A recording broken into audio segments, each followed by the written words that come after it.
యాకోబు 12 మంది కుమారులలో యోసేపు ఒకడు.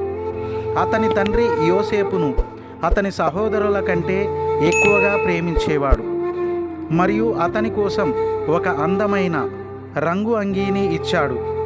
అది చూసిన అతని సహోదరులు ఓర్వలేక అతనిని చూసి అసూయపడి అతని ఒక గుంటలో వేసి అటుగా పోతున్న మార్గస్థులకు బానిసగా అమ్మివేస్తారు.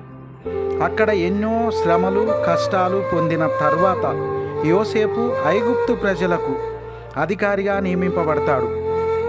మన జీవితంలో కూడా కొన్నిసార్లు మన సొంత వాళ్ళే మనల్ని అర్థం చేసుకోరు.